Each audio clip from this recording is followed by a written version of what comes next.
হালাল হারাম না মানিয়া কত টাকা করছো কামাই, এত টাকা রাখবা কোথায়, কাফনের তো পকেট নাই।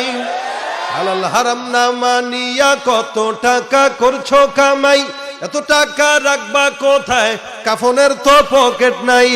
টাকা পয়সা লইয়া কি কেউ কবরে গেছে, কি জবাব দিবি রে তুই আল্লাহরই কাছে, কি জবাব দিবি রে তুই আল্লাহরই কাছে।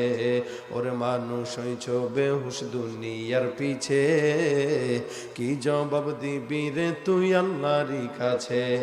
দুনিয়ারি আরাম আয়েশ যাবেরাও শুধু খুঁজিয়া, ভাবো কি নিজে কখন ছাড়তে হবে এই দুনিয়া।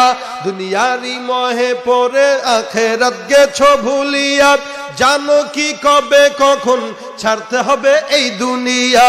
তোর পিছে মহা বিপদের সংকেত আছে, কি জবাব দিবি রে তুই আল্লাহরই কাছে, কি জবাব দিবি রে তুই আল্লাহরই কাছে। ঠিক না বেটে? ভাইরা আমার, দুনিয়ার জমিনে আল্লাহ পাক রব্বুল আলামিন বান্দাকে দুইটা জিনিস দেয়, একটা হলো নেয়ামত, আরেকটা হলো মুসিবত। বান্দা যখন নেয়ামত পায় আল্লাহর তরফ থেকে, বান্দা যদি মুসিবত পায় আল্লাহর তরফ থেকে। এ মুসলমান, নেয়ামতটাও আল্লাহর দান, মুসিবতটাও আল্লাহর দান। নেয়ামতটা আল্লাহর, মুসিবতটাও আল্লাহর।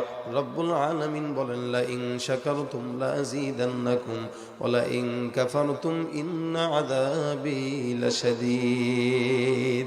এ বান্দারা, তোমরা যারা দুনিয়ার জমিনে বসবাস করো, আমি আল্লাহ পাক রব্বুল আলামিন বললাম, দুনিয়ার জমিনে কেউ যদি নিয়ামত প্রাপ্ত হও, অবশ্যই তোমরা নিয়ামত পাওয়ার পর একটা শব্দ বলবা, সেটা হলো আলহামদুলিল্লাহ।